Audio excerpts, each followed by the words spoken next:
Feels good to be back.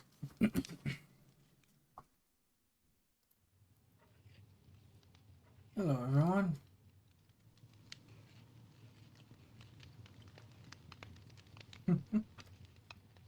Oh, goodness, I had 1 followers. Huh. Oh, they're bots, I believe. Oh, no, this one isn't. Oh, okay. Hello, everyone. It's been a while. I didn't stream yesterday because, well, in the morning, all night, no, wait. Yesterday I went to the gym. Yes, I believe. I'm losing track of time. Yes, yesterday I went to the gym at night and I lost track of time, and I forgot to stream tonight. When I got back home from the gym, I did not realize it was already like 11-ish, 11:30. So I'm deeply sorry. Hollow Knight. I streamed about 6 hours of it, and Twitch finally finished uploading everything. You guys can now go onto my channel and find 28 parts of it. Each part, excluding parts 9 and 28, are 14 minutes and 53 seconds long. Sorry, I was thirsty. I hope you guys are liking Hollow Knight. I hope you guys do, because I liked it. And I plan to keep playing it.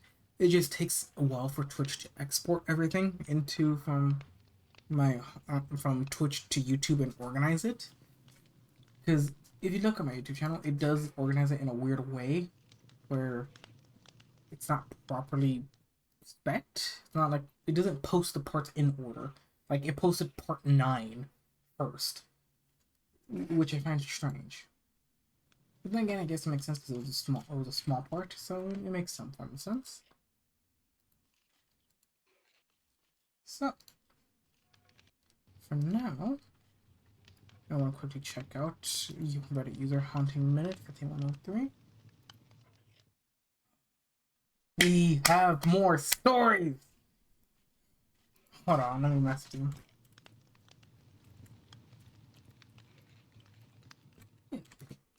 You did it.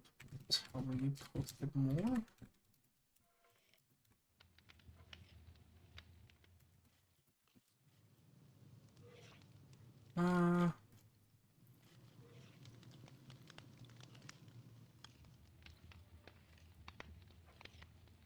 Okay. Do I have permission to narrate? Let's see if Reddit user hunting underscore minute underscore 5103 does give me confirmation. If so, we're reading those. Because we have 2 stories.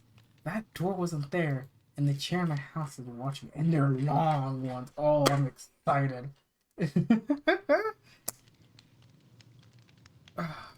Great, it's great, it's great. Well, we'll see if they give us permission. In the meantime, we'll be reading some more stories from the librarian chick. Which I never responded back. Oh, I'm sorry. I hope your subscriber listened. There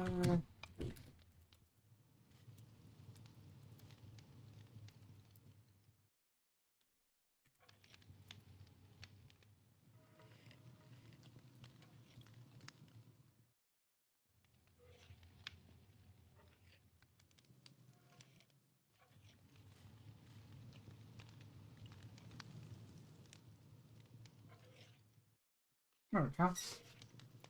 Okay. We've reached 101 followers. Oh no! Oh goodness. Oh, I have to play Outlast now.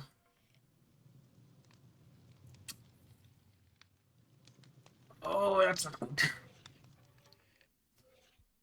Oh, that's concerning. Oh, goodness. Okay. Oh, well, it looks like I have to buy Outlast. Yay.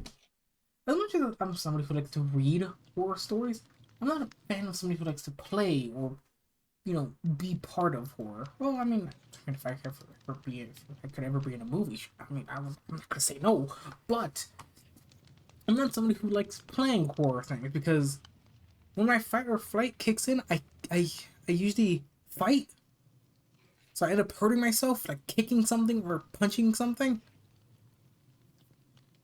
My toes have been smashed in to my desk whenever I get jump scared. So it's a good thing. Hey, yeah, we reached 101. Thank you, everyone. Thank you.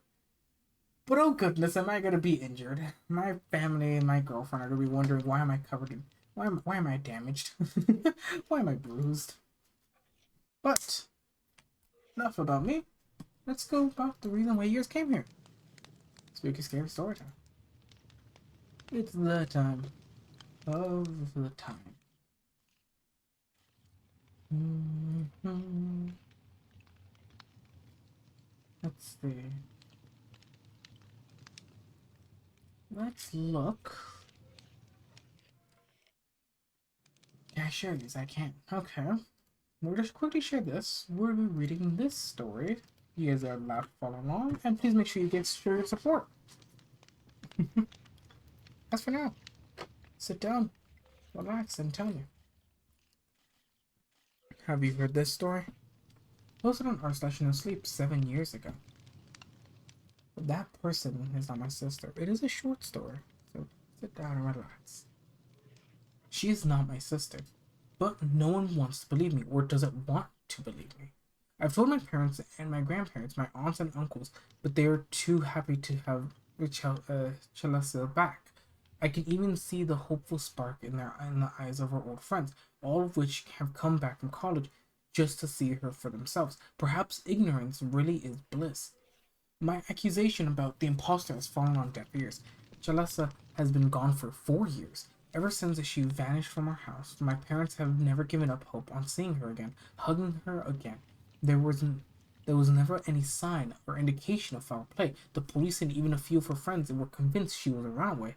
Chalasso had always been a bit emotional and overdramatic.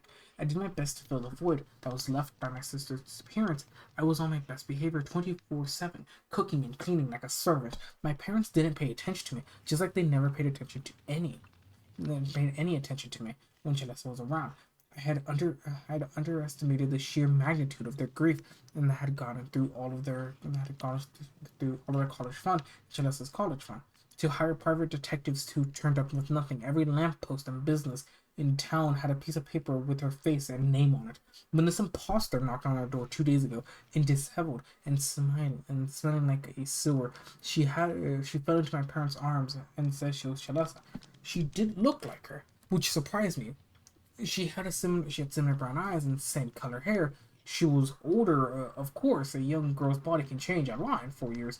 That gauntness of her body proved that she had been gone through hell, and my parents and police had not pressured her too much until she'd recovered from some of her ordeal. My parents had thrown a party and invited everyone they knew. Even the camera crews had shown up to interview them. My mother beamed happily at the news anchors, and she spoke through happy tears. Chalessa's home. My baby is finally home. My father said nothing but laughed and held his wife as he looked into the sky, almost as if he was thanking God for the return of his eldest child. I stayed back and held back my own tears. I knew that my parents were about to have their hearts broken all over again. As soon as this girl, whoever she was, recovered enough, there would be a DNA test, and it would prove to everyone that the girl wasn't who she said she was. That that charlatan. I hope she had would go to jail and for this after it was all done. Or maybe whatever she was running from would track her down and finish what it started. Because I know that Chalesa's never coming back. I even checked to make sure. My sister's still where I buried her. Oh, okay. Oh, alright. Huh. That's that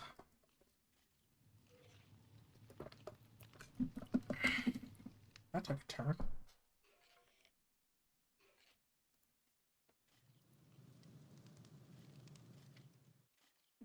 Next door.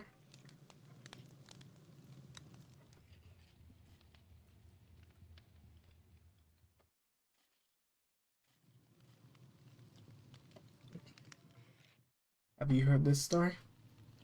It was on our session of sleep 7 years ago. Her name isn't Annie. Her name isn't Annie, but I'd given up on trying to correct my mother. This was my second pregnancy and my first daughter. Her name was Miranda. But my mother wouldn't listen. She cooed and touched my pregnant belly with the kind of reverence who, when I ate something that she didn't agree with, my hand would be slapped and she would scold me like a child. Don't eat ice cream. Annie hates ice cream. She likes cookies. My mother shrieked at me. Because of this, my contact with my mother was limited during my pregnancy. When I was pregnant with my son, she had not acted this way. She had been completely disinterested in her first and only grandson. When we announced that we were pregnant with our second child, and it was a girl, my mother was uncharacteristically enthusiastic. She kept calling the baby Annie, despite our repeated pleas to call the baby by her real name. She kept calling her Annie. Annie was my sister. When I was 12, my younger sister had been killed in a car accident. My mother had been driving when a drunk driver slammed into the car, killing Annie instantly. My sister had not been wearing a seatbelt. My mother was never really the same after Annie's death. She had become distant and increasingly cold to me. As I got older, she would frequently cry and scream for Annie, locking herself in her room and ignoring everyone and everything. Eventually, I had moved hours away, if only I could get away from her grief. When Miranda was born, I invited my mom to visit us for a few days. As I recovered from the delivery, mostly it had been at my husband's suggestion. It had been a C-section, and I would have needed a lot of rest and time to heal. He had such a great relationship with his own parents. He couldn't imagine that my mother and I were anything less than a happy family. My mom was obsessed with my daughter. She ignored my son completely, though. And when we chided with her on her favoritism, she didn't even try to deny it. She held Miranda constantly, and my husband and I had to remind her to let us hold her sometimes. Miranda slept peacefully, and she was a perfect angel. At night, I could hear my mother walking around the house or feeding Miranda while my husband and I slept. I could always hear her say, Annie. When I woke up on Saturday, my son ran into my room with a panicked look in his eye. Grandma took Miranda away, he said in his tiny voice. I did my best to comfort him. I just assumed she had run to the grocery store and wanted to take the baby with her, or so I could sleep. Or maybe she wanted to show off her grandbaby to some of her friends that lived close by. As the hours went by, it became obvious that my mom was not coming back. All of her clothes were gone. The emergency money that my husband and I kept hidden was also gone. Every text I sent her went unread and ignored. Every call went straight to voicemail. By the time I called the police, I was hysterical. My husband was screaming and demanding that the police find our daughter. My son was terrified and had no idea what was going on. The police did their best, or at least they said that they did their best. Amber alerts were issued, and there were articles about us in the newspaper. News stations plastered my mother's and Miranda's photos everywhere. Months passed by, and there was no sign of either of them. I was like, it was slightly over 3 months later when I received the text. I did not recognize the number, but that didn't matter. I had been in contact with so many detectives and journalists I no longer bothered to put them in my contact list. I read the text and saw that it was a short sentence with a photo attached. It was my mother. Her hair was cut and dyed a platinum blonde, and she had been wearing fake glasses. In the background were mountains and pine trees. In her arm was a baby, my little Miranda, swaddled in a fluffy yellow blanket and matching hat. The message said, "Annie is getting so big." That is. Hmm. Well, I'll be different. Give me one moment, please.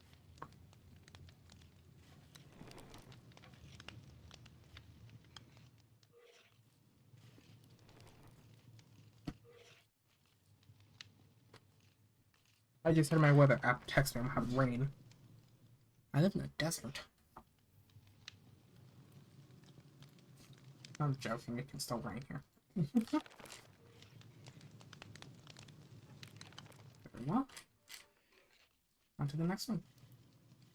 I'm burning through these. I don't know if I'm just reading things too fast or not.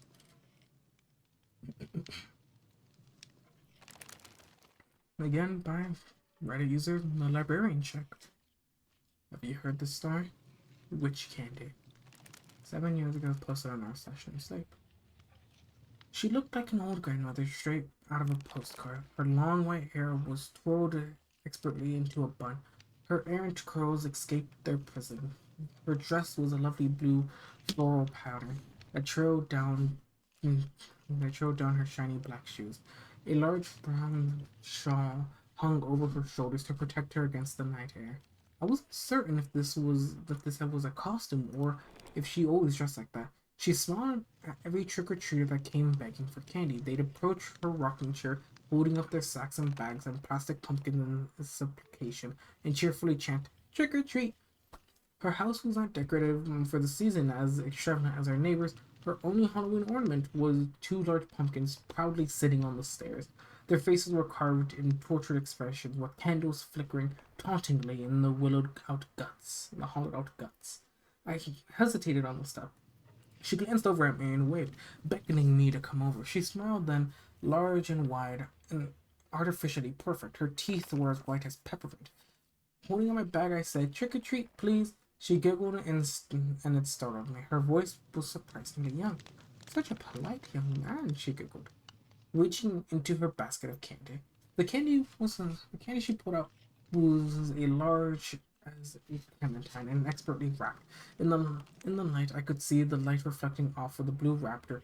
I was transfixed for a moment before she gently dropped it into my bag. It rested there against my other candy, but it stood out against the dull wrappers in my tiny of the tiny Hershey's and almond bars. "Thank you," I said, turning and running down the stairs into the safety of the sidewalk. "Happy Halloween," she called out to me. I didn't turn around but kept walking.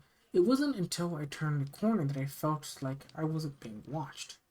The night was filled with treasure. I finally went home, not because I was tired or was late, but because my bag was already filled and bursting too. I walked to my house and triumphed with my prizes. I dumped the whole lot of it into the living room floor, separating the candy that was part of my yearly ritual. Anything with coconut I despised, and I went to my mom, who loved it. My father would take anything with peppermint, as I didn't really care for it either. My sister, Jacqueline, would take anything with nougat, as I really hated that too. "Wow, you really got a lot this year," Jacqueline cooed at me from behind. I haven't heard her approach, and I know she was just snooping for some nougat. "What's that?" she asked, reaching down and plucking out the blue wrapped candy the old lady had given me. I'd almost forgotten about it. In the light, I realized it wasn't just blue; it glinted purple as Jacqueline turned it around in her hands. She held the candy under her nose and sniffed it. It's filled with nougat, I can tell. It definitely has nougat. I smell it too." She smirked at me, as if she was daring me to disagree. I shrugged. As long as I had my milk, chocolate, and peanut butter, she could have the rest for all I cared. "It's yours, and this pile is yours too." I pointed to the tiny amount of nougat candy I had set aside for her. "Thanks." She kissed the top of my head before I could duck away. Scooping up the candy, she retreated to her room. Once I'd separated my candy and chucked everything I wanted back into my bag and went to sit on the couch, there was PG and G rated scary movies on the television, but it was all I was allowed to watch sided. My father joined me on the couch as we watched the old Tim Burton film. He was happy with his peppermint candy and he was quickly eating through what I'd given him. I was glad that he liked that stuff. Peppermint candy always tasted like eating toothpaste to me. In the kitchen, my mom was cooking dinner. I can smell the chicken pot pie and mashed potatoes already. I found myself getting hungry for food despite the fact I was already stuffed with candy. "Jacqueline," my mom called from the kitchen. "It's dinner time. You can game later. Come get some food." There was no answer from Jacqueline, and she did not appear from her bedroom. That wasn't weird at all. If she had her headphones on, she wouldn't hear my mom calling her. I heard my mom sigh as she left the kitchen and walked up the stairs to my sister's room. My mom must have thought that she had her headphones on as well. The scream that came from my sister's room was loud and piercing and unexpected. I spit out the Hershey bar I had been chewing from the suddenness of it. Another scream followed the first one, and my dad leapt off the couch and ran up the stairs. I sat there frozen for a full second before running up the stairs after my dad. As I walked up into Jacqueline's room, there was another loud wail from my mother, followed by a scream about my father. Jacqueline was on the floor. Her body was contorted and curled in on itself, not moving and not breathing. Her mouth was wide open and her eyes were rolled back so far into her head I could see the whites of her eyes. Her face and body had turned into almost iridescent bluish purple, the same color as the wrapper still clutched in her hand.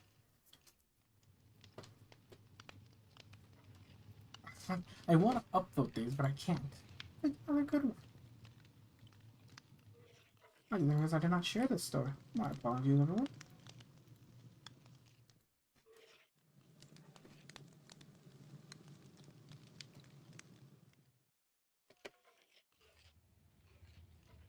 Many of these stories are archived. I wonder why.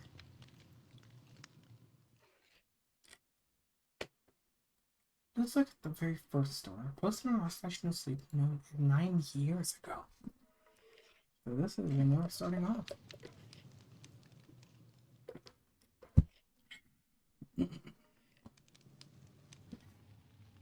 I really need to fix my chair. Right now.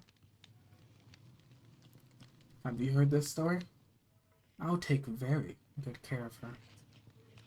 My sister Ashley had always been beautiful. She was the firstborn, my parents' pride and joy. No matter what grade she had been, she was always the most beautiful girl in the school. I was several years younger than her, but I'd always looked up to my sister with a kind of awed reverence. When I was a child, I had followed her everywhere, and for a long time, she had been extremely close. She was the she was the one who was always willing to play hide and seek with me. She would always dress me up in her clothes when she had sleepovers with her friends. Sometimes she would even let me stay up with them and chat about big girl stuff, which seemed so much more interesting than any world of Barbies and Tea Party. It all changed when she was around 13. She was officially a teen, at least in her eyes, and she had begun to fill out into a woman's body. That's a sentence. That's a sentence. I was blissfully unaware that our relationship had changed. Oh, oh. Hello? Hello, hon.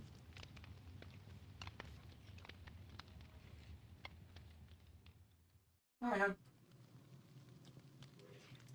You tired?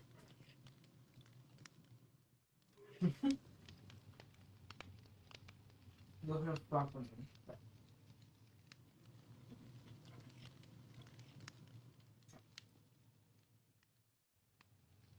I love you.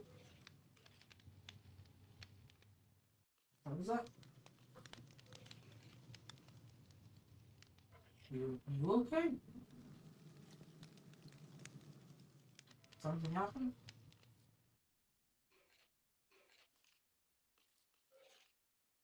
Alright, fine.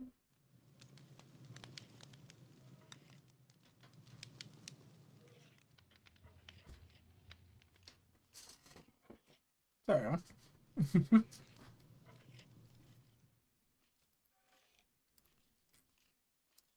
Okay, there you go. I was blissfully unaware that our relationship had changed. However, she no longer let me follow her around, and her new favorite thing is to call me was annoying. This had hurt me, and I had retreated to my parents to tell her how she had changed. They laughed and said it was normal sister stuff, and that I needed to leave her alone. As she was getting older and did not have time to tolerate my childish attention, needless to say, she had always been the favorite child. Not that my parents had ever treated me badly. In fact,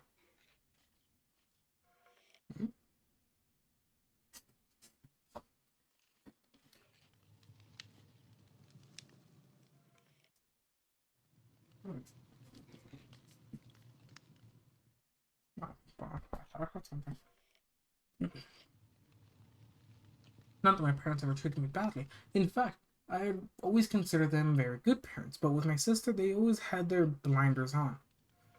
To them, she could do no wrong. When I realized that I did my best to avoid Ashley and give her the space that she so desired, it was almost like having a stranger living in the house with me. As I got older, I had hoped that we would be back to having a close relationship we once shared. As she kept herself busy, and my parents were always looking for things to add to her regime. They were obsessed with her, keeping her all well rounded with extracurricular activities to make her eligible for scholarships. Luckily, she was naturally smart and athletic, and she'd fit right into gymnastics and always got her homework done on time. Sometimes she would even find time to tutor other students who need the help. Between her homework and gymnastics and her active social life, she was always on the move. Even I was not immune. I was forced to join band and even take on martial arts to pad out my high school resume. Boys suddenly became a huge part of her life. From the age of 13 to 18, she had always had a boyfriend somewhere hanging around in the background. My parents were extremely strict though. They were adamant that she not to date anyone while she was in high school. You got to focus on your grades, that they would say. So she learned to be cautious and become a rather talented liar. She mostly dated her friends' brothers. So when she went over to their house to visit or study, it did not raise any parents' suspicions. If they had known she'd been having sex for years, they would have blown a fuse that would have decimated at least a city block. Okay? The only reason I had known about this was because I had heard her giggling and telling her friends one day, yes, I was eavesdropping, which I know was wrong, but I still did it. Besides, they were in my house and they shouldn't have left the bedroom door wide open, so. Luckily, she didn't know that I had overheard her, or I probably would have gotten a punch for being a snoop. A few months before she was set to graduate high school, the AP English teacher, Mrs. Bragg, yeah, Mrs. Bragg, had been diagnosed with cancer. Oh fuck!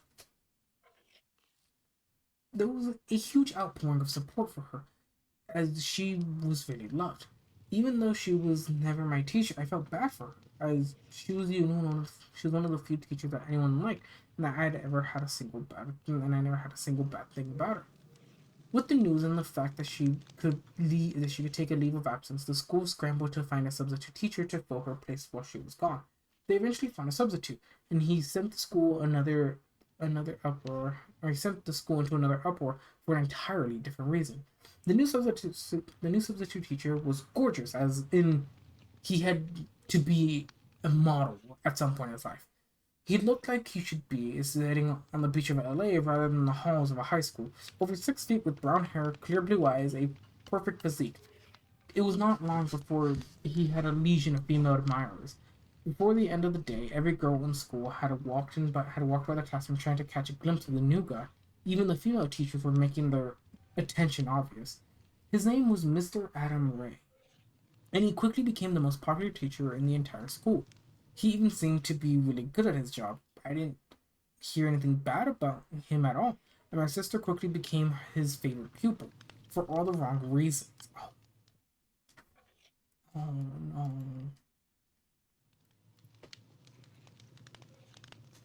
I'd only seen him a few times around the school. Since he was teaching the seniors, there was never a reason to interact with him before. There was something about him that always set me on the edge. It was the way he would interact with the students, especially the female ones. The intensity in his eyes was unnerving, like a dog eyeing a piece of meat. But something, but since everyone else seemed to adore him, I thought I was crazy. I was secretly glad I didn't have him in a class with him. I actually started staying late after school. Not soon after Mr. Ray started teaching at that school. At first, she said that she was staying late because she wanted to get extra help from her teachers. Later, she'd say that she's staying late to help tutor other students that were struggling in English. My parents nodded their approval and reminded her to put it on her college applications, and that she was doing volunteer work. She smiled at my parents and assured her that she would. Months passed, and my sister had gotten accepted into college with a complete scholarship to her dream college in North Carolina. We were all ecstatic for her. She had been working hard, and I remember both my mom and sister crying with happiness. It was a month it was a month to graduation, and my parents were already planning to throw her a huge graduation party. they were going to invite everyone that they could think of and started sending out invitations. Now, my parents are actually very wealthy, so they treated this like it was a wedding. They were spending enough that it might as well have been. My sister had been getting more and more secretive though. The entire time her grades never slipped, so I never registered with my parents. In fact, her English grades were fantastic. She had been getting straight A's for months. For months. But since we shared a wall between our bedrooms, I could hear her late at night talking on her phone, giggling, and even sometimes moaning, which I didn't even want to think about too much. I don't feel comfortable. What am I supposed to say on? Oh no, I shouldn't. I had my suspicions. Her friends came over less and less, and she started spending even more and more time away from home. I assumed it was a new boy that had caught her attention, but I had no idea who it was. She would frequently miss dinner and tell us that she had picked something up on the way home. My parents started insisting that she come home for dinner on time every night. It was the first time I had ever seen them get remotely stern with her. She huffed and fumed, but started coming home every night on time. But as soon as dinner was over, she went into her room to study. But I could still hear the faint sound of her talking on the phone with somebody. The day of school graduation had arrived, and my parents were prepared and beaming for this event. My sister looked beautiful in her white dress. What? The day of graduation, the day of school graduation had arrived, and my parents were prepared and beaming for the event. My sister looked beautiful in her white dress that she wore under her robe. Okay, under her robe, and my mom had taken her to the hair salon to get her hair done for the ceremony. Even I dressed up as I wanted to look nice for my sister on her big day. She was getting ready to become an adult and go to her dream college. She was even nice to me that day, which I relished. I was hoping that while she was away in college, I could come visit her and maybe we could become close again, like we had been as children. As the school was, we struggled to find a place to park, and then shuffled awkwardly to find a place on the bleachers, as every parent and extended family member seemed to come for these things. When Ashley's name was called, and there was a huge cheer. As she went to accept her diploma, she stopped and waved, and my mom cried as she took her picture with the camera. After her walk across the stage, she stepped out into the hallway to join her friends and other students. My mom wanted to go and wait for my sister in the hallway, but we were boxed in and couldn't get out so easily. So we waited until the ceremony was over, and everyone finally filing out of the auditorium. About 30 minutes had passed since we had seen Ashley walk off the stage, and my parents were smiling ear to ear, but we couldn't find her anywhere. My dad even looked outside to see if she had given up on us and was waiting by the car. She was there. My mom called her on her cell phone, but all we got was a voicemail. By this time, we'd been looking for her over for another 30 minutes, and the hallway was mostly empty. I spotted one of my sister's friends leaving, and I ran over to her, asking if she'd seen my sister. My sister's friend got this weird sort of smile on my face and laughed, telling me that she was sure that my sister had already left with somebody. I started getting worried as I knew that she would have at least called us to let us know that she had caught a ride with somebody. I ran back and told my parents, and they had gotten even more upset, but they assumed that she caught a ride with a friend. She Perhaps she was too excited about graduation to call them. Still, I knew she would be in trouble for leaving like that. Well, we all just assumed that she'd be back at our house. That's when the graduation party was going to be, so maybe she had wanted to get an early start. We got back home in record time, hoping to see one of her friends parked there, but we didn't see any of her friends' cars there, which was weird since they were all invited. The road was lined with lots of our friends and relatives' cars, and I saw perhaps a dozen of my family members milling around in the backyard, milling around in the backyard.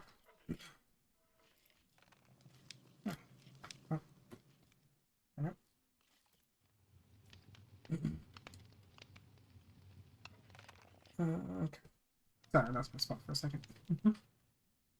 Once we parked, my mom went into the house and my dad walked towards the backyard. I could tell by the way he moved that he was really angry. I was certain that he would ground my sister from her own party at this point. I stayed outside talking to my aunt and explaining the situation when my mom came running back out of the house. She had a note in her hand, and I had a sinking feeling in my stomach. My mom was hysterical, and I couldn't speak, so I gently took the note from her hand and read it to myself. Dear Mom and Dad, by the time you read this, I will be gone. I know you won't understand this, but I am in love. Mr. Ray and I have been in love for several months, and he has asked me to marry him. I said yes. We're moving to North Carolina so I can attend college with my scholarship. Mr. Ray already has a new job for the next school year and was promised to support me. So I will not ask you for money. I know you will try to stop us, so I left in secret. Please don't be mad. I'll call you when I get to North Carolina. Keep in mind I'm 18 and a legal adult, so I can make my own decisions. I love you guys. P.S. You're really going to love Mr. Ray. He's the greatest guy in the world. And under that note was another message, written in fine cursive hand. Don't worry, I'll take good care of her. It was not my sister's handwriting, so I assumed Mr. Ray. So I assumed it was Mr. Ray. After reading this, I handed it over to my dad, who scanned the note and became completely red in the face. He pulled out his phone and started calling the police. My aunt consoled my mother, and I ran upstairs to my sister's room. It was it was pristine, but I noticed some things were missing from their usual spot. A framed photo of our grandmother was gone, along with the stuffed pink bunny that she had for years. I looked in the closet, and her favorite clothes were missing. Not all of them, but enough to show that a lot of had been picked out and picked and packed into a suitcase. She was really gone. The next few hours were a blur. The cops could do nothing as she was 18 and not really a missing person until 24 hours had passed. Side note, I'll specify that as a side note. That missing person until 24 hours, that's a myth. I don't know, and here in the States, if a person's missing, you report it as fast as possible because it's important and easier to catch them in the first 24 hours. After that, your chances of finding the person dwindle heavily.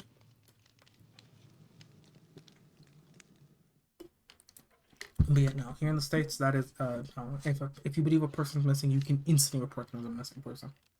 Yes. Just a little side note. I just don't like when that misinformation spread because the idea of somebody waiting too long to report somebody who's missing, who's already missing, pains me. Just a little nitpick. That's just me. I'm sorry. The next few hours were a blur. The cops could do nothing as she was 18 and not really a missing person until 24 hours had passed.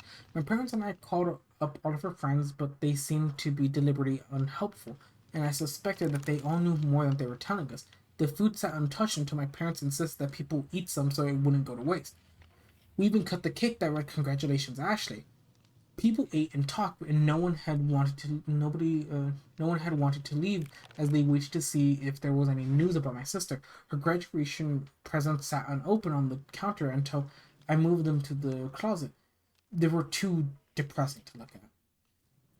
It was on the seventh day that we finally got some news. Her suitcase had been found on the side of the road, 20 miles from home.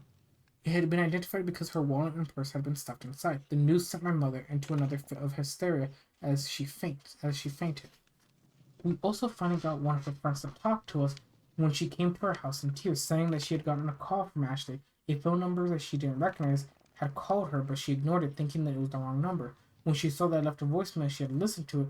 It was a 20-second long message about where my sister's voice could be clearly heard screaming for help. A man's voice could be heard in the background, and the call went silent. My sister's friend was certain that it had been Mr. Ray's voice. Uh,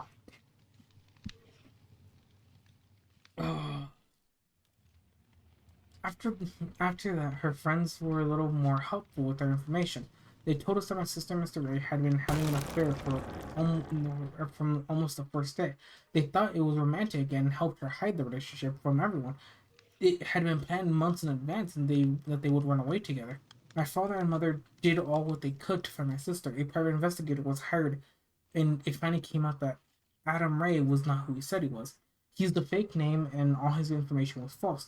To give some context, this happened in the late 1990s when smartphones were still years away. and we still use dialed up on I still use dialed up internet. Looking someone up on the internet was not as simple as it is today. Nowadays, a quick Google search would have you reveal this guy and had been a liar. His real name was Adam Raymond, or Raymond, but that made our blood run cold as well. That he had been in trouble with the law before. In fact, he had several times and he had served time in jail for beating up a former girlfriend. Months went by, and we had no idea what had happened to my sister. That never turned up in North Carolina. They didn't turn up anywhere. Adam Raymond had vanished from the earth and had taken Ashley with him. The investigation stalled for both the cops and the private investigator. When that happened, they hired another private investigator, but they also turned up with nothing. My parents sued the school corporation for not running a adequate background check and letting a criminal into the school system. They settled out of court for a substantial sum of money. Years passed. All of my sister's friends went to college and graduated. I graduated high school as well, though it was more of a subdued affair. They even had a graduation party for me, but I could see it in their eyes that they were thinking of my sister the whole time. I went to college, though I went to a nearby college so I could live at home.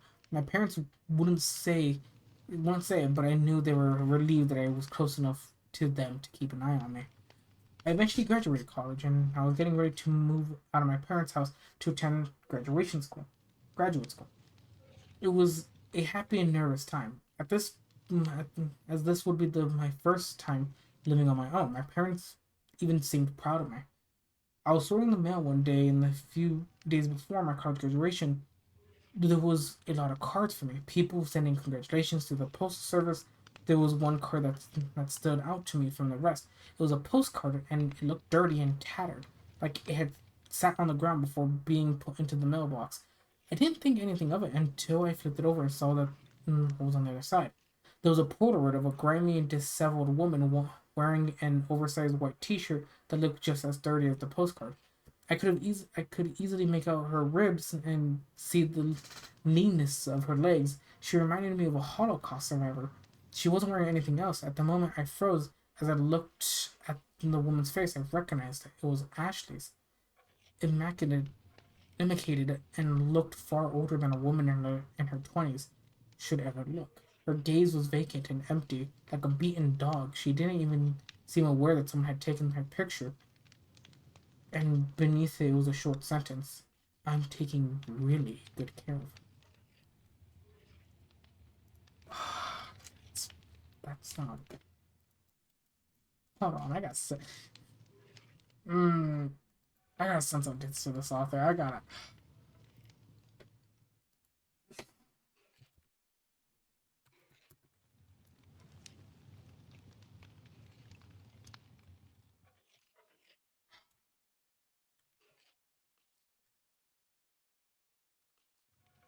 Sorry. I really miss some of this because I could speak with the author.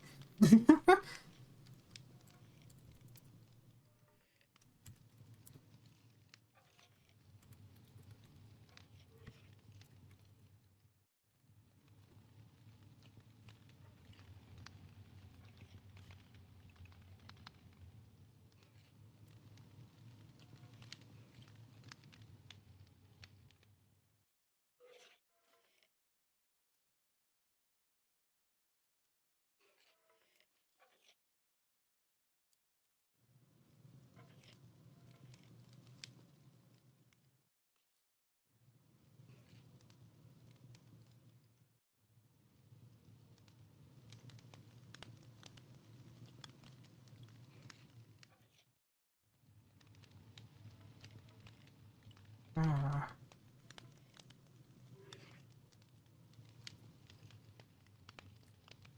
how dare you? God damn it.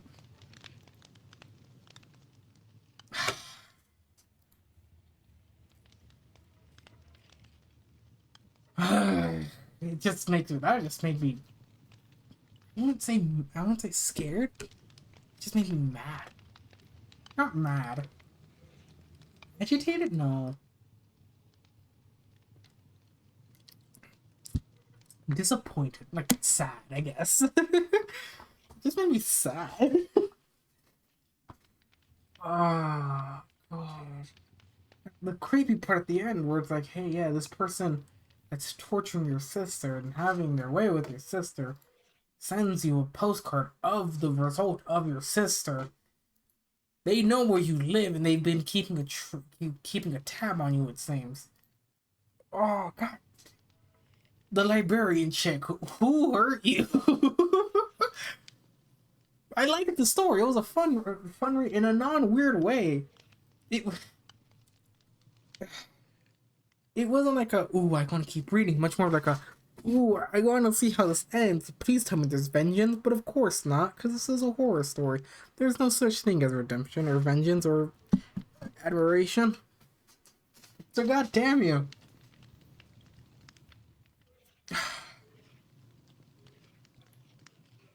Mister. Oh my god.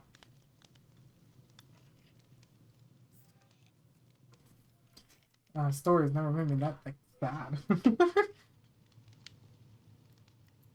Look at their second one. If that's their first story, what happened for you to write that? What happened by chance? By pure chance? What happened? What inspired you?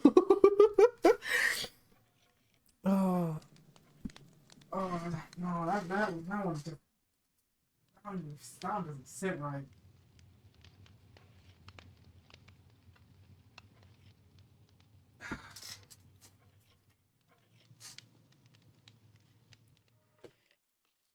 Okay.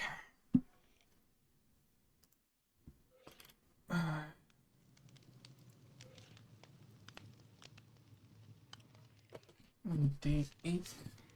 This is part 9. I missed 2 days so far. Not, not very helpful. Okay. God, I don't even want to continue. I don't. No, I know I want to continue. That story is just.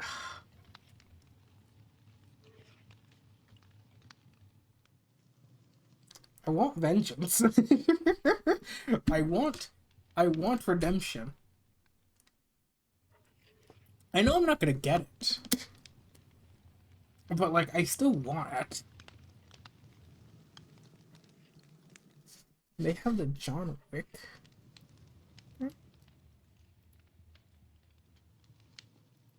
What's the John Wick achievement?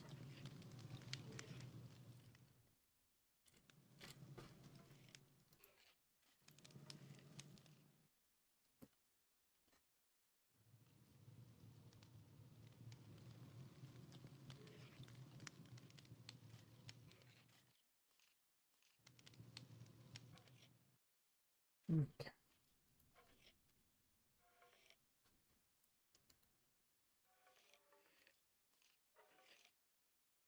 Uh,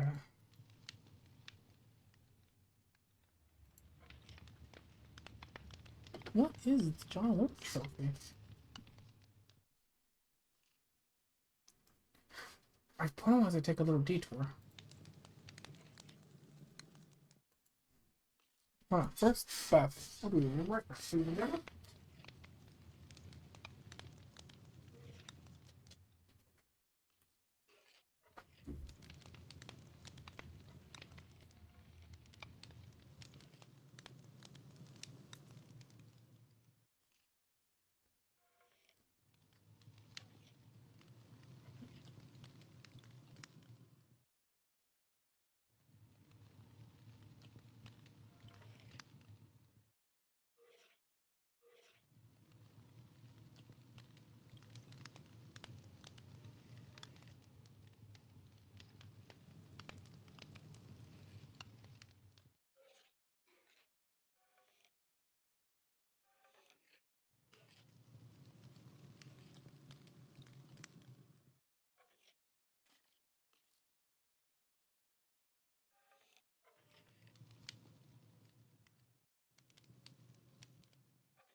Lovely when I returned. Oh, almost off my controller. What? Oh, okay. Ah, I've had some time. Let's go on to the next story. Tell me, have you heard this story? I bought a voodoo doll. Posted on slash no sleep 8 years ago. Warning: graphic violence. That's not a warning I'd like to see. Please just don't involve any underage people. Please, thank you.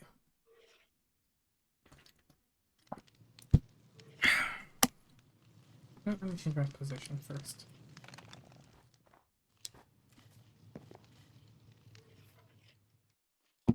Very well. Bum. I married my husband exactly 1 week after my 19th birthday. Marcus was, as my stepfather, Epitaph Bell, had repeatedly told me, a good match. He was a member of the same congregation that my stepfather was pastor of. His mostly defining qualities were that he was near my age and unmarried, and Jebediah made it clear that, as the head of the household, he was perfectly capable of finding me a good hearing husband. My stepfather had married my widowed mother, when I was 14. He made it into our life. He made it into our life like a showman. Jebediah was larger than life, in almost every way. Large stomach, large smile, and large beliefs about how wives and stepdaughters should treat the new man of the house. Please, Greta, just make sure that you do as he says. He means everything to me. Oh, please, Greta, just make sure you do as he says. He means everything to me. My mother pleaded me.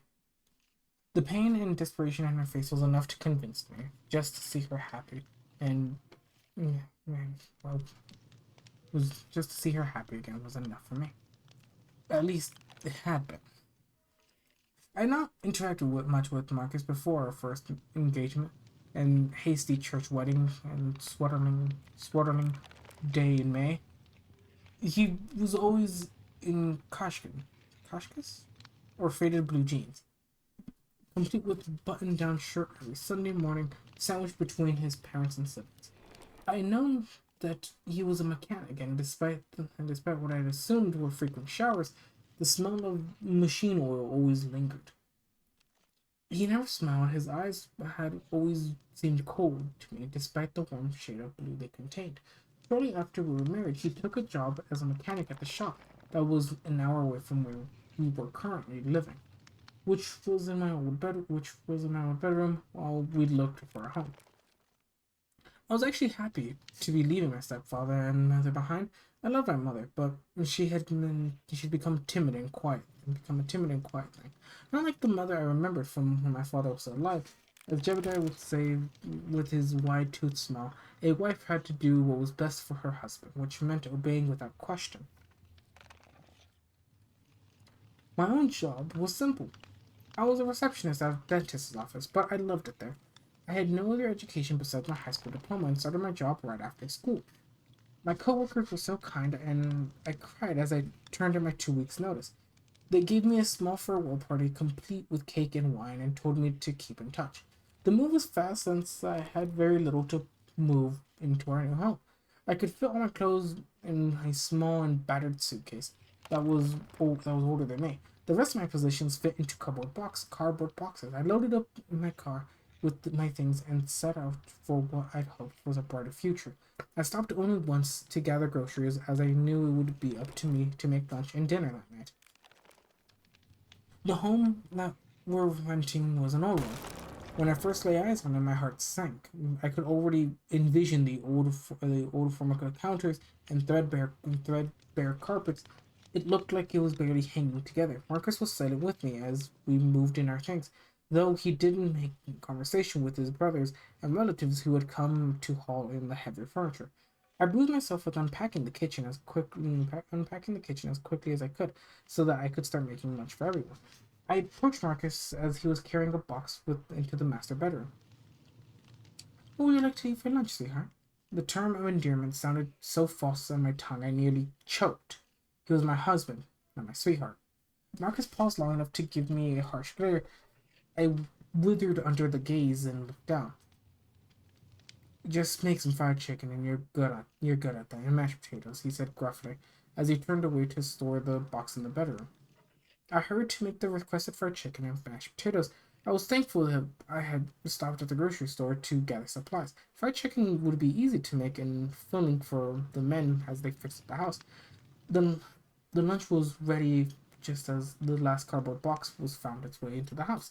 I served everyone at the table while Marcus led us with a prayer. My stepfather and mother were not present. My stepfather did not like to travel, and my mother was rarely able to go anywhere without her husband. It was up to Marcus to say the blessings before we could begin to eat our meal. I had also misjudged how hungry everyone would be. The men devoured the chicken as fast as I set it onto the table. By the time I was able to sit down and join everyone, there was only a small piece left. One of Marcus's brothers saw that I had nothing for myself and insisted that I take the last bit of meat. I ate it happily, although I saw Marcus glaring at me out of the corner of my eye, and I wondered with a jolt of fear that what I had done wrong. After everyone had left, I found out why Marcus had glared at me. While I was cleaning up at the table, he grabbed my forearm and roughly and squeezed it hard, digging in his nails, which were crusted with dirt. I whimpered slightly, but stopped myself from jerking away, as I knew it would only make things worse. He looked me into the eyes and spoke in a low and angry voice. Why didn't you make enough? Why didn't you make sure you had enough food for everyone? You humiliated me. My brother shouldn't have to give up food just so you could sit, just so you could stuff yourself. You did nothing all day while we all worked. I started biting back a retort, realizing it would not do any good. I'm so sorry, Marcus. This Sunday I'll make everyone lunch. I can make enough for everyone to make up for today. I grimaced up his grip on I grimaced as his grip on my arm increased, and I was sure that his dirty nails were breaking the skin. With one last hard squeeze, he let me go and sat back into his chair. I think that would make up for it.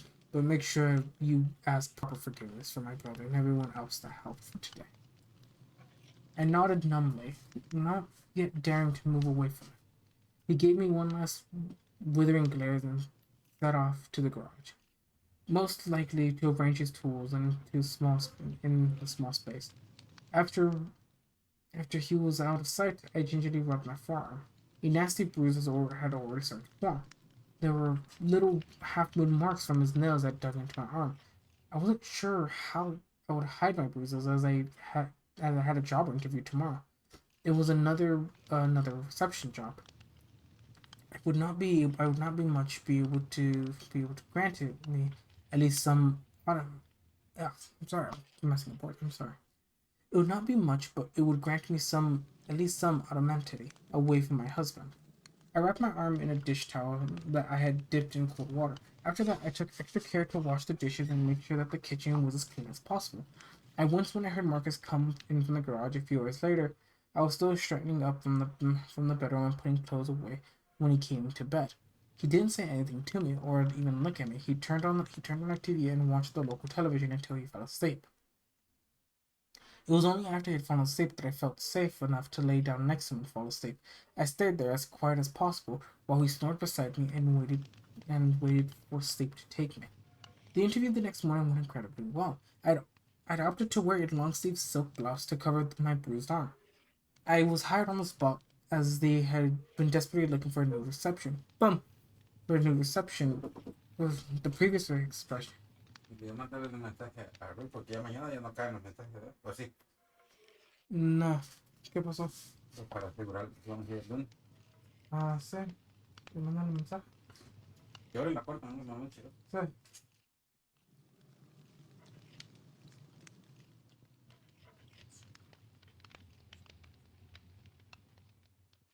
¿Viene Friday? Ah, sí. Yo se revisan 3 días en tela.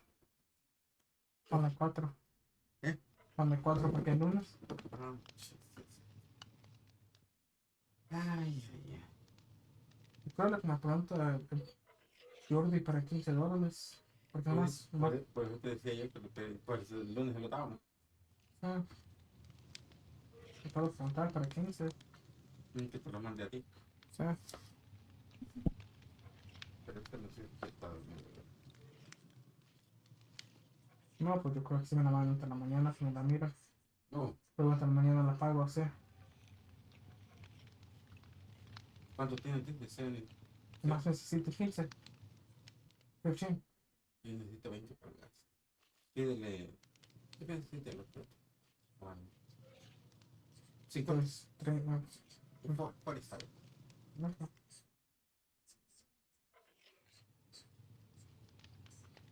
Sí, perfecto, está bien. Y el lunes pasamos y lo dejamos por el trabajo. Porque no creo que tenga extra. Si tiene extra, pero sea de la manera que sea, se lo vamos a pasar dejando ahí por el trabajo.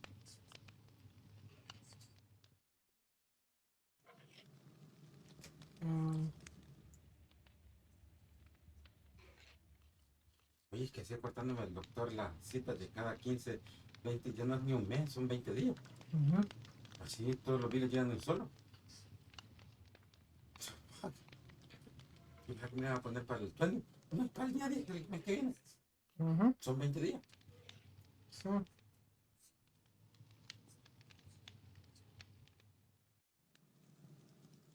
Pues tú agarras sal también. sí. Dile que por favor, y te digo yo que el lunes. Así yo he hecho 20 de gas para ir a trabajo. Y el lunes yo te lo doy.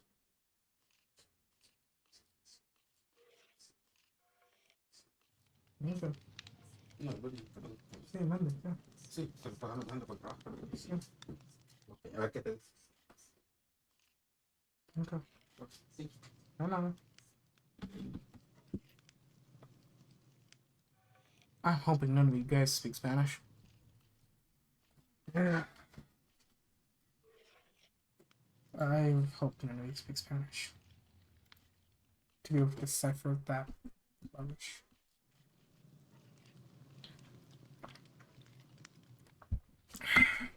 Okay.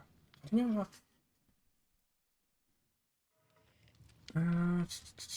Where was I? Where was I? There we go. Here we go. I had opted to wear a long sleeve silk blouse to cover my bruised arm. I was hired on the spot as they'd been desperate for a new receptionist with previous experience. Plus, I had nothing but glowing reviews from my previous job. I was excited. This job gave me time away from home and my own money, plus benefits. I went home after the job interview feeling optimistic. I would have I would have called and told Marcus and my mother about the new job, but I didn't have a cell phone. My husband would hear about the job once he got home that night. For dinner, I made meatloaf and arranged the table as nicely as possible. There was still a knot of fear in my stomach as I lay out the food of our meal. Something was not to Marcus's liking. I didn't want to risk getting another bruise. He arrived just as I set the meatloaf on the table. I looked up at him as he entered and I tried to force a smile. He didn't look at me but headed straight to the kitchen to wash his hands of their persistent grease.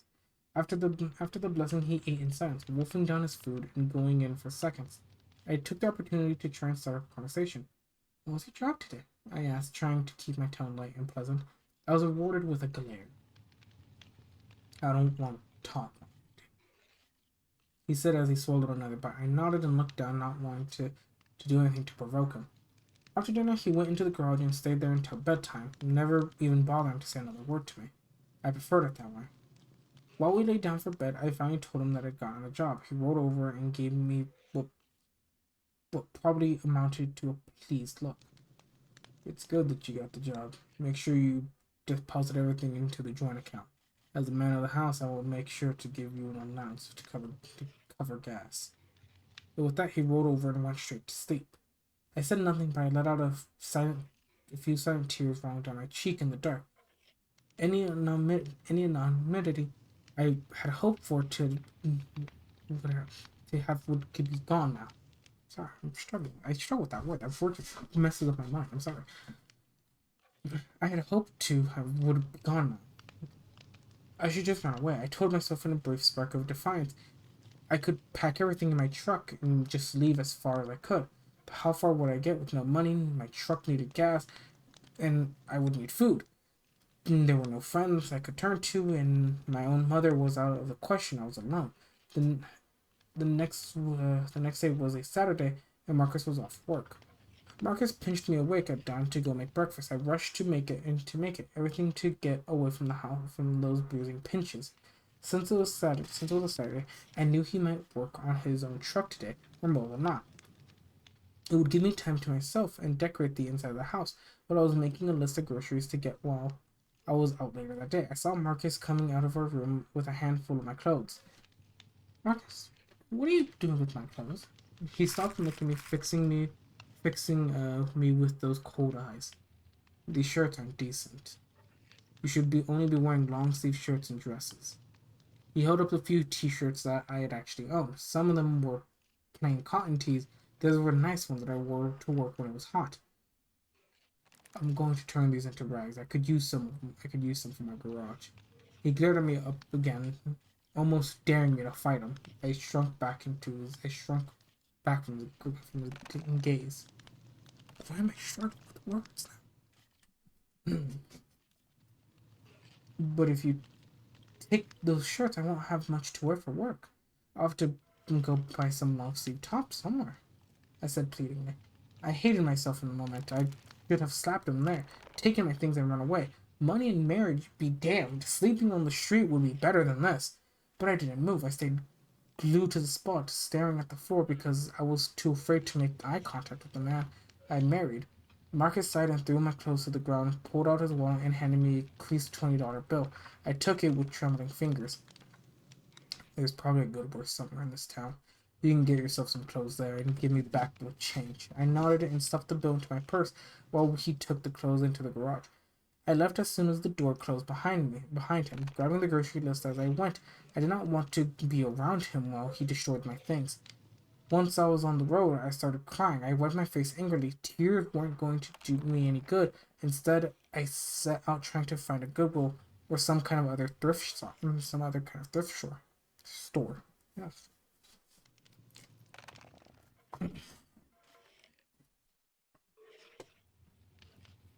It turned out my new town had none of those things, and I was starting to give up hope in finding any cheap clothing. I would have to settle for the local Target and hope for a sale. As I was thinking this, I saw on the side of a road a small yellow sign proudly proclaiming yard sale on 505 Turner Street. Someone had even tied a pink balloon for it to attract attention. I smiled and had forgotten about yard sales. It was a warm Saturday, and there would probably be a ton of them.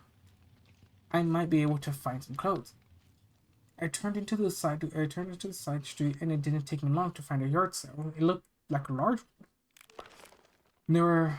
There were 8 cars lined up on the side of the street, and at least a dozen people examining tables full of secondhand goods. It had to been one of the bigger yard sales I'd seen. It looked like they were cleaning out the entire house. I spotted what I had been hoping for. Clothes were carefully arranged on a pole suspended between 2 trees. I parked my truck and walked over, happy to see that the clothes were women's clothes. I browsed through the shirts and pants. I could tell that they belonged to an older woman, but they were all in great shape, and some things still had tags on. I settled on 5 new tops. They were all long sleeves and looked conversive enough for both work and my husband's taste. I tucked my finds under my arm and fished out the $20 Marcus had given me. Out of the corner of my eye, I noticed a box that had been placed under the clothes titled Miscellaneous, with a tiny doll poking out of it. Honest to God, I forgot what the name of the story was. Honest to God, my apologies. I forgot what the name of the story was until that reminded me. Oh yeah, this story is named that. I'm sorry. Okay. With the tiny doll poking out of it. It was entirely nondescript and devoid of features like a rag doll. It had tiny red stitches for eyes and a mouth, and fabric looked like some kind of faded linen. I squished its belly and hoping to find out what it was stuffed with, and whatever's inside were composed of rolled around. Maybe it was filled with dried beans. The tiny doll looked at me in the way that I thought it was expression of curiosity, which was not possible, as it hardly had any features at all. In some ways, it reminded me of Oogie Boogie from my favorite childhood film. I held on to the tiny doll. It wouldn't hurt to asked how much it was. The woman who was running the yard sale was sitting at the small table under the shade of a large tree. She was dressed in sleeveless bright pink top with white shorts, all of which complemented her dark-colored skin. When she looked up, she smiled warmly and gestured that at what I was holding. Is that all for you, honey? Honey? Why did I say that word? Is that all for you, honey? She asked with a pleasant voice. I nodded and laid the shirts down on the table so she could count. It'll be $10 for the shirts, honey. Do you need a bag to carry them? Yes, thank you. I answered. I held up the tiny doll to her to see. How much would you like for this doll? She reached out and I let her take it. She gave it a small squeeze and let out a tiny laugh. I remember this little thing. My mom bought it when we took a trip to New Orleans about 20 years ago. She always said she wanted an authentic voodoo doll. I looked at the doll in surprise. So this little doll is actually a real voodoo doll? I'd never seen one in real life before. If Marcus found out that I had even touched it, he would be upset. She set it down for her with the clothes and gave it a thoughtful look. Oh yes, my mom was adamant that she got a real one. She didn't want a fake tourist souvenir. That was the last trip we took together as a family. It wasn't long afterwards my father passed away from a heart attack, she sighed, and made a sweeping motion with her hand to encompass the yard sale. All of this is because my mom died last month. It's up to me to make sure everything gets sold off. Oh, I'm sorry to hear that. I trailed off suddenly. Not sure what else to say. Anything that anyone could say about the death of a loved one seemed hollow. She shook her head. That's all right, sweetie. Death is only a natural part of living, after all. She poked the doll once more time with finality. I'll sell it to you for $1. She had with a smile. I thought for a moment I would get in trouble if my husband found the doll. Of course, he might not even know what it was if he did find it. Buying it would be a risk and an act of defiance. I think that sounds just fine. I handed over the money and she handed me back the change and stuffed everything in the bag for me. I left the yard sale feeling accomplished. I'd gotten a good idea, even better than shopping at the thrift store. I would have bought I would have bought more. I was expected to bring back time to make some lunch. I dug around my bag and set my little doll on the dashboard. It almost felt like having a friend along for the ride. Once I finished the rest of my errands, I drove home, making sure to stuff the doll in my purse. I didn't want Marcus to know that I had spent money on something so ferocious. Ferocious? Ferocious? Ferocious? I think that's pronounced. While I was putting the groceries away, Marcus came in from the garage. I noted with the stab of anger that he was wiping his greasy hands on one of my old shirts. Give me the change and show me what you bought. If it's not appropriate, I'm turning it to rags like I did the others. I pulled out the change from my billfold, which was stuffed into his wallet, while he waited for me to show him what I'd bought. Each shirt was laid out on the table for inspection. I was certain that they would be all right, but I was still nervous. These are okay. You don't need to be showing any kind of skin anyways. What did you buy them? He asked, finally looking at me. My yard sale. I figured they would be cheaper. I answered him, daring to meet his eyes. Good. This should be enough for you. For now, I don't want any wife of mine spending money on clothes she doesn't need. Make some lunch now. I'm hungry. And with that, he walked back into the garage. Gathering up the shirts, I placed them neatly in my closet. My wardrobe was looking very sparse. As for the doll, I stuffed him under my pillow. I knew it was risky. It was risking Marcus finding out, but for some reason I was comforted by its presence and I wanted it close. The next few weeks passed in a kind of a blur. The only good thing was my job. I was really enjoying it, and I was getting along really well with my coworkers. My mom, not my mom. At home, things were getting progressively worse. Oh, that's not good. We had started out with pinches and grabs, which evolved into punches. The first time he had ever hit my face was when I had asked if I could even have a cell phone. The force of the hit flung my head back and I hit a wall, and it started to cry. While I was slumped against the wall, he punched me in the back, driving in the breath out of my body. I fell to the floor and stayed there until Marcus went out into the garage. My face So I was swollen and didn't bruise, so I didn't have to make up any excuses to my coworkers. The weekly gas allowance that Marcus had promised me was only $5 a week. I had nothing for which to save, which made the idea of running away even harder. I was not allowed to buy my own lunch to go anywhere after work, even though several coworkers had invited me out. The only relief at home was my tiny doll. Only once Marcus was done with his abuse, I'd hug it close to my chest and cry. It was the only thing in the house that was truly mine. I thought of my father and how much I missed him. I also thought about how much I wish he'd live and my mother died. He would never have forced me to marry Marcus. He would have never let Chibadiah into our lives. As the months wore on, I thought I was starting to go crazy. Perhaps the isolation and abuse was screwing with my brain. Every time I looked at the doll, it looked a little more like Marcus every day. Its tiny stitched eyes and mouth, so developed of expression, now seemed to remind me of my husband's glare and perpetual scowl. It was on a Saturday in September when I received the worst beating I had gotten so far. I had been tired that morning, and while Marcus had gone to meet some friends from our old town, I laid down to take a nap. I had been sleeping peacefully in my bed when suddenly I was thrown to the floor. I screamed as I opened my eyes and saw Marcus staring down at me. Why are you sleeping on a Saturday? Don't you have eyes to see that the house is a mess? What kind of wife can't even clean properly? He lifted his booted foot and brought it down hard on my stomach. This is, I should expect this. The tag was graphic violence. As a reminder, these are stories. Twitch and then YouTube, please do not shadow ban me. As a reminder, these are stories.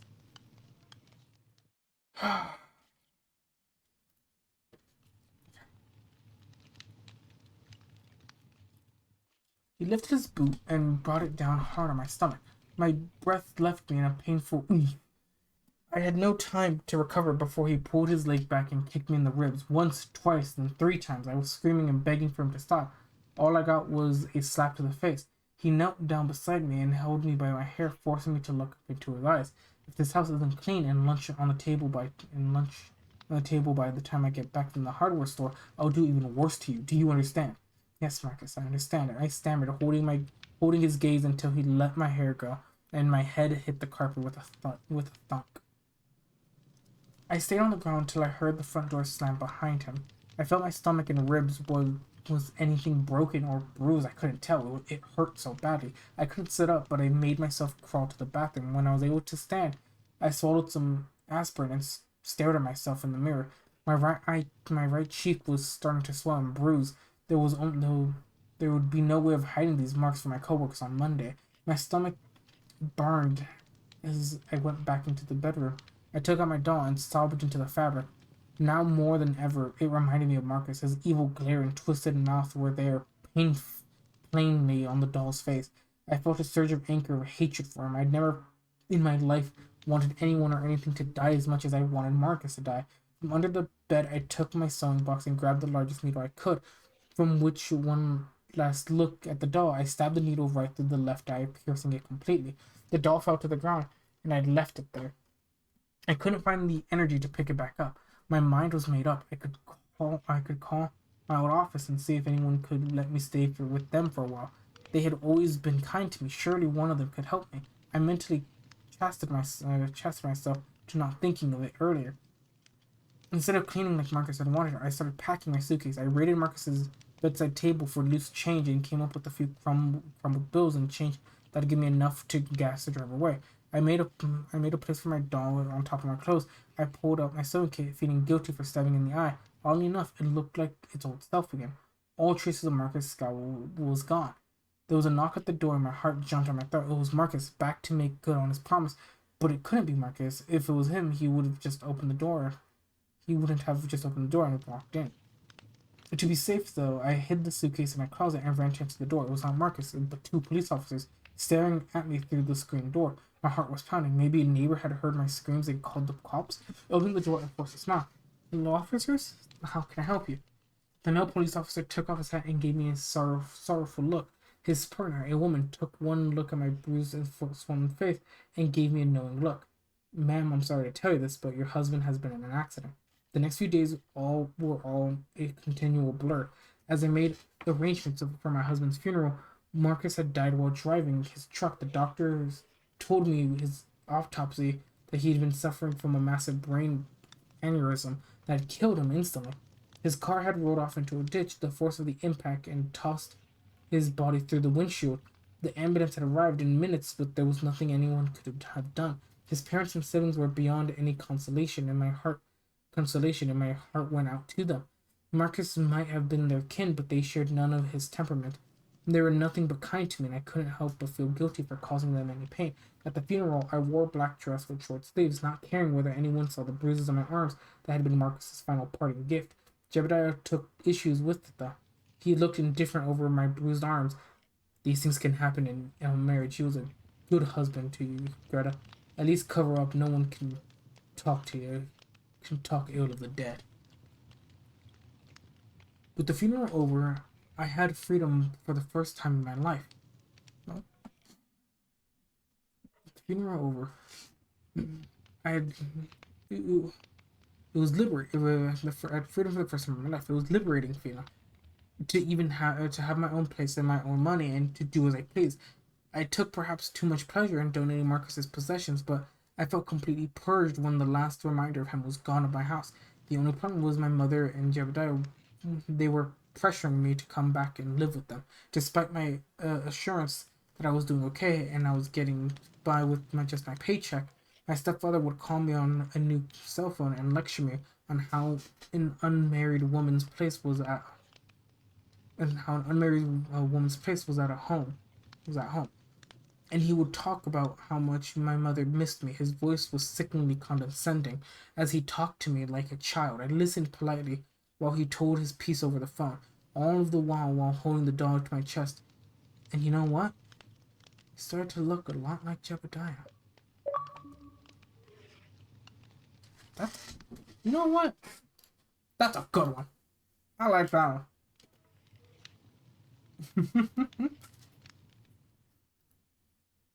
That one right there. I got my vengeance.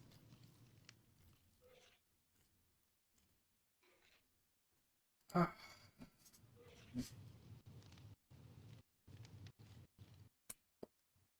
ugh, ugh, tired. I didn't get sleep. My controller batteries are dying, and you know what? I haven't checked at all. What's my CPU at?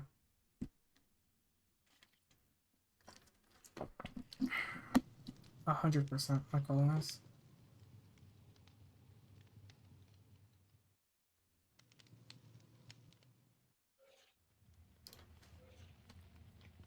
Uh, we have some still stories left of the librarian. Check.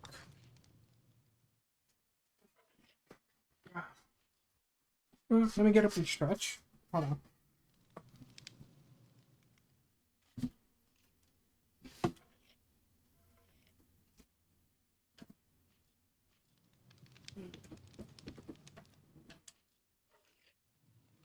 Make sure you're always stretching, ladies and gentlemen. You don't want to be. If you're sitting down for too long, you gotta make sure you stretch.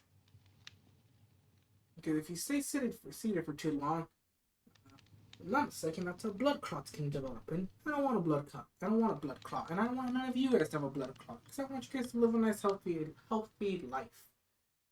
So please, stretch with me. Get up. Well, unless you're like going to bed and you're listening to this. If you are, sweet dreams. For those who are watching this, get up. Come on, join. Just some simple stretches just to get the body moving.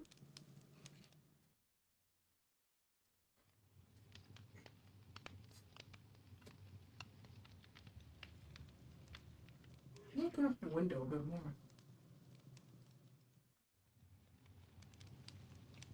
Ah.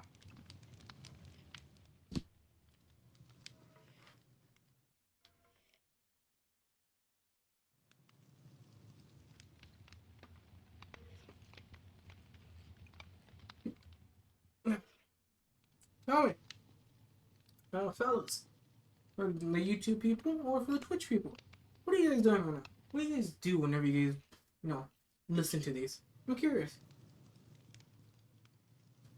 Do you just like get up and just stretch as well?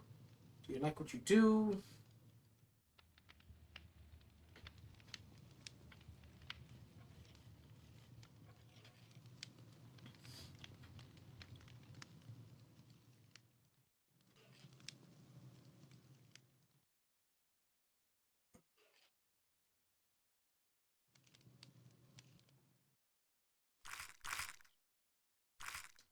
All right.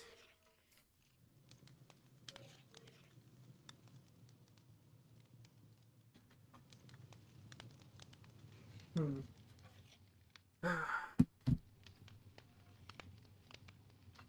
Okay. All right. And showtime. Huh. Now light in my street is very bright. Fascinating. I need to get a haircut too.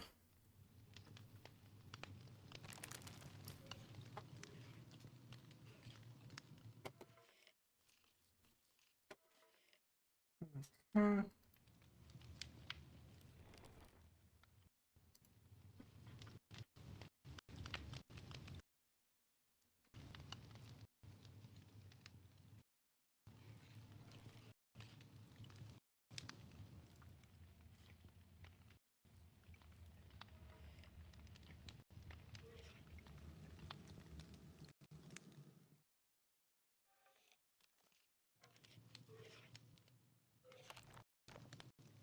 All right.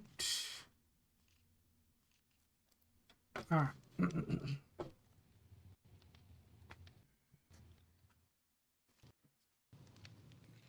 You'd think it'd be a lot colder.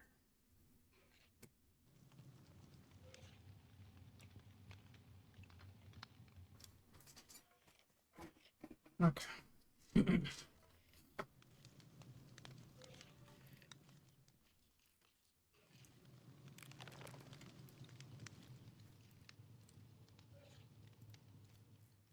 All right. Everybody good? Everybody comfortable? And yes, for those about the chair, yes, I'm getting WD-40. It's annoying me too. I'm aware. I can't find the source of it. Anyways, continuing on with stories from the librarian ship.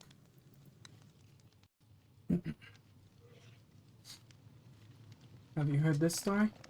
The mustache no sleep posted 5 years ago. The bright red door. The door appeared upstairs in our attic one day. It was a large space, accessible by a set of stairs in the hallway. We did not question its existence, only regarded it with the innocence of curiosity of a child mind. The attic was the play area for my brother and I. It was always hot in the summer and freezing cold in the winter, but we didn't mind. We were too young to care about the temperature. Right now it was summer, and the sweat running down our backs wasn't enough to deter us from playing.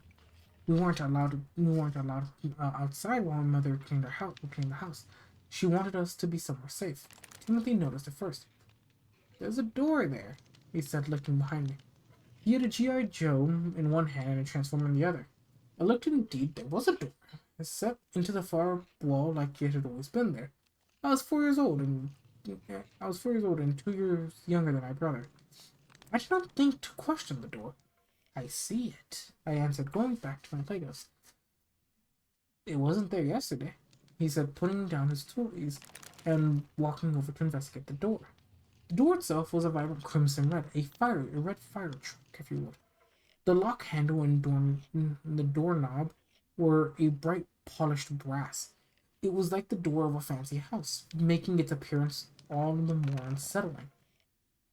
Dad did it, I guess? I guessed. I wasn't sure, of course, but my dad did all the repairs around the house, so I assumed he had done it. Timothy placed his hands on the handle and pulled on the door, and the door swung open. There was a hallway beyond it, a hallway that should never exist. There should have been nothing outside the door besides empty air as the wall faced the outside. It was dark, and I could only make out the faintly traces of pale floral wallpaper along the walls. The floor was sleek, looking like it had been polished. What I could see is of it gleamed in the weak attic light. I could, a cold feeling rushed over my body, like I had just been walked into a freezer.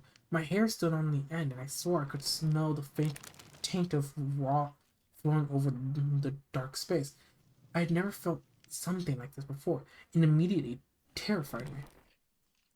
I dropped my Legos and backed away to the opposite wall.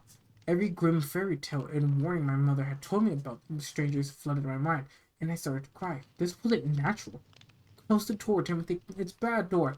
I pleaded with my brother. Timothy did not acknowledge me, but stared down the dark hallway that shouldn't exist. I started crying more silently, and the tears fell down my face. I stared down the hallway too. I couldn't look away. It was hypnotizing. The dark space, my brother backed away and looked at me. His eyes were bright and shining like he had received a new toy. He wanted to try something, he giggled.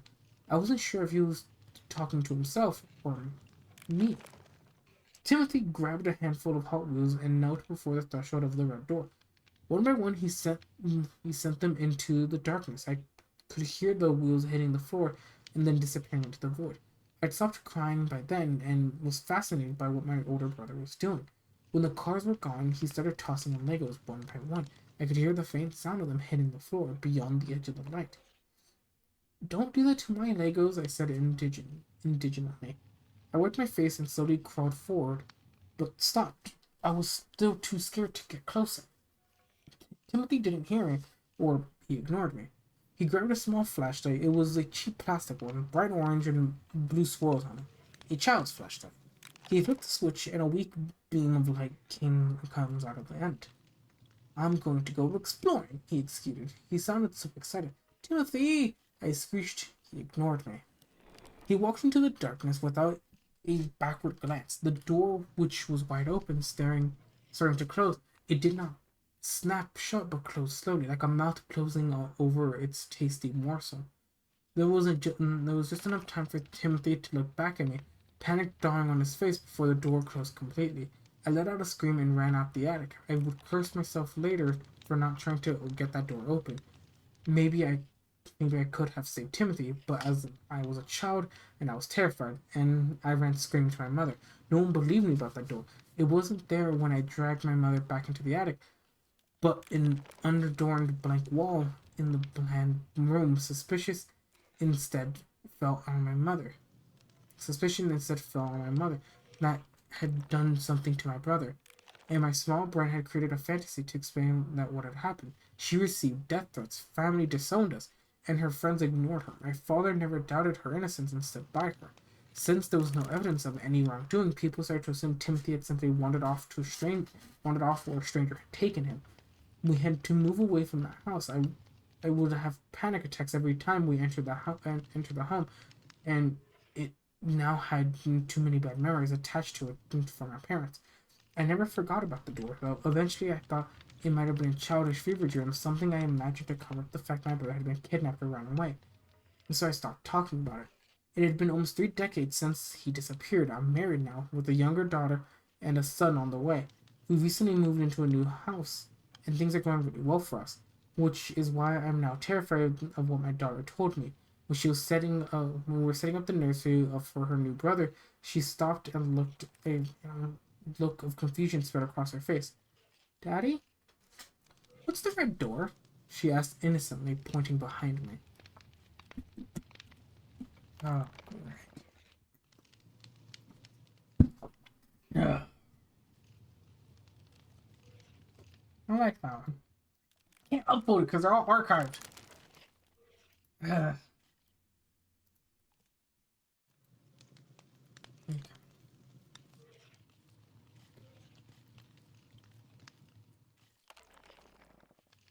10-minute read.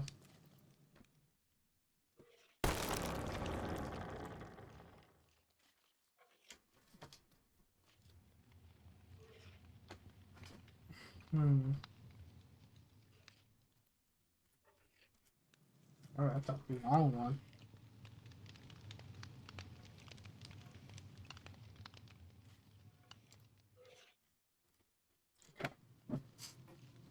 Have you heard this story? The voice in the back of my mind. Oh, that's a tag. Oh, the tag is terrible. Okay. As a reminder, these are fantasy stories. Everything I read has not happened in real life, as these are for entertainment value only. Horror stories, entertainment value. As a reminder, these stories are not real. So Twitch and YouTube, please do not be mad at me. These are just stories of fantasy made to be made up. Have you heard this story? The voice in the back of my mind. Child abuse. You're a complete good for nothing, my mother hissed at me. My latest transgression had been arranging the linen closet in a way she found displeasing. I couldn't say anything to defend myself as she shook me, my eyes swarm from the jarring sensation. In the back of my mind, the voice tittled like a captive bird. How long will you let her do this? The voice asked me, whisper softly. You're a burden to this family. Oh, door turned off. How dare you?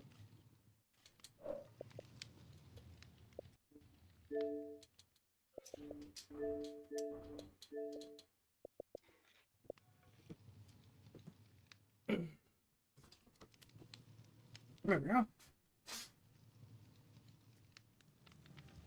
You're a burden to this family, my mother said coldly as she served me my meal on the floor again. My dinner was a bowl of broth, cold and unappetizing. My father refused to look at me, and my twin brothers grinned at me with dark glee, delighting in my dehumanization. Dogs are treated better than you are, the voice stated. I wish I had aborted you, my mother chided at me as I brought home my report card. My grades were mostly B's, completely unacceptable for my mother's expectations. She made me run up and down the stairs till I collapsed.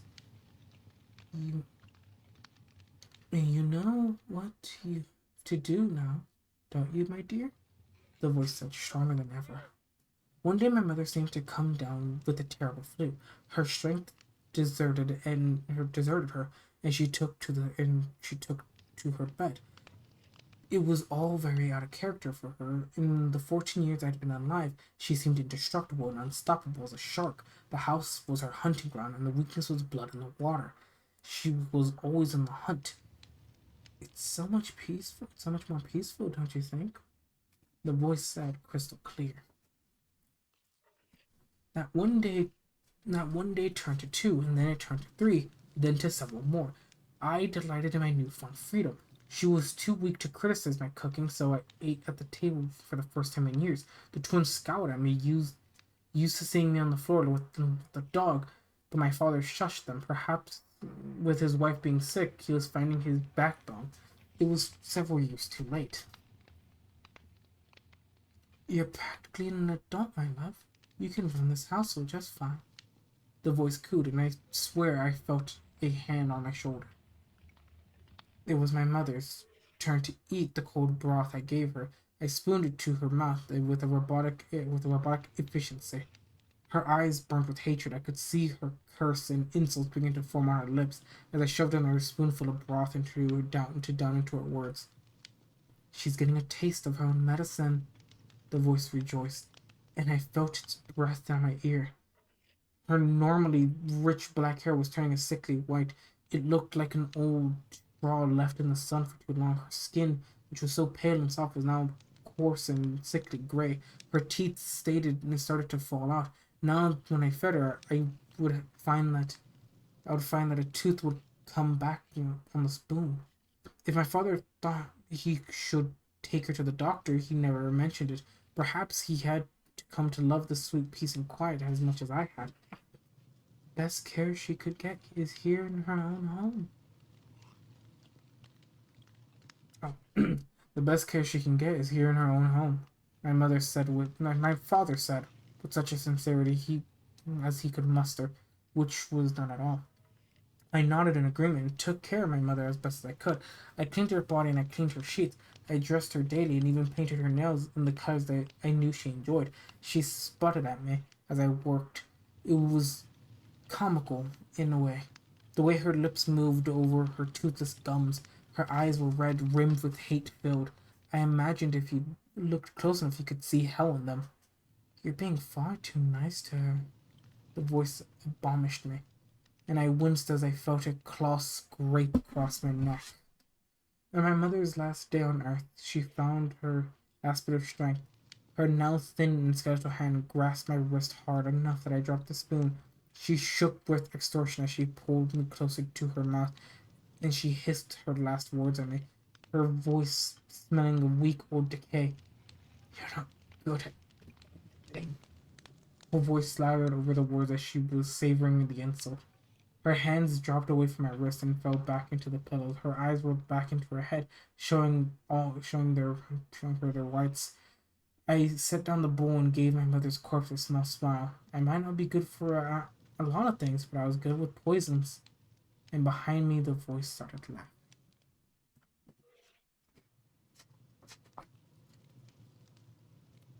Oh, that was that took a little twist. What? No, I want to read this.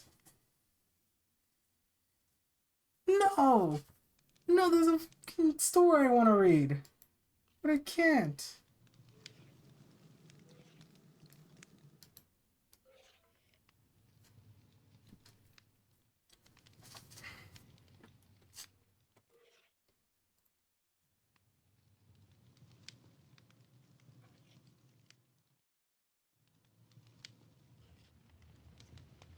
Ah,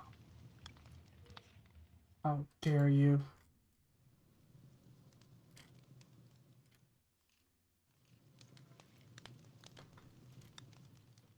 Okay. Next story. Have you heard? Have you heard this story? 7 years ago, in our session of sleep, again, by Reddit user the librarian check. All the stories that you've been hearing today are by this amazing author. Please, by all means, pay your respects, and make sure you show them love and support. So, you heard this story? My brother was mean to animals. My brother Caleb was mean to dogs. He was mean to anything, really. Cats, rabbits, squirrels, and especially other people. Even me. I was his own little brother, but my own family love was completely lost on the brute that was my elder brother. My mom was getting the burnt of his tantrums too. Boom! He was getting the burnt of his tantrums too. He was tall for 12 years old, and he would kick and spit at my mother after attempting any point of discipline. Caleb gave her a black eye once. When people asked about it, she told them she had just walked into a door. Caleb's favorite thing to do was to toss animals off the roof of the apartment complex where we lived with my mom. Our dad was gone, run off with some teenage harlot, as my mother liked to say. I never knew for sure. Maybe one day he would come back. In my young mind, I couldn't imagine anyone being gone forever. If he did come back, maybe he could save me and mom from Caleb. Caleb had started hurting animals after Dad left. He was small at first. Worms and frogs were tossed off the building into the concrete. Cockroaches and beetles went over the edge by the dozen. After that, it was animal carcasses that he had found dead on the side of the road. And then he started stealing our neighbors' pets. In the morning, people would find their beloved cats and dogs dead on the foot of the building. Everyone knew someone was stealing them and killing them, but they didn't know who. I was too afraid to tell anyone, too afraid of my brother. If you ever tell anyone about this, Jacob, I'll toss you over. He'd hiss at me after tossing his latest victim off the roof. I believed him too. Old Miss Reyes's cat, Moser, was the latest would be victim of my brother. He had grinned the entire time I pleaded with him to let the cat go. I liked the cat. He was a very old cat, pure black and gray hairs in his shiny coat. He would just sit in the sun and wait for Miss Reyes to come home. He would purr as he pet him, and he'd never hurt anyone. Caleb laughed in my face as he dangled the cat in front of me. Poor Mozart yorrowed in pain and fear, his tiny paws grasping at nothing as he looked at me, the pleading look in his eye. In my mind, I could hear him screaming for help. Caleb swung the cat at me again, and with his last pitiful yell, I pounced on my brother. His eyes widened at my charge, and he dropped notes in surprise. The cat took the opportunity to run like hell down the stairs for safety. I threw my whole weight against my brother, forcing him to back up straight on the edge of the roof. Jacob, you little! He never got to finish his sentence. I still remember the look of shock on his face as he fell off the building to the ground below. That. See, at least he got at least. I can't say at least we got vengeance, but how much time was man? Well, everyone, another time. I don't think I have enough time for another story, so thank you all for stopping by. It means the world to what you guys do. As for now, I'll get going. I will get WD-40 to fix this damn chair. Try your best to smile. Make the world just a tiny bit better if you can. And until we meet again. For those on YouTube, come by on Twitch. I'm live 10 p.m. Pacific time, or I try to be at least. Goodbye, everyone. This was fun. Well, not really. Well, it was fun to hang out with you guys. Just not fun to read about the story about child abuse and also about Mr. Adams, whatever his name was. All right.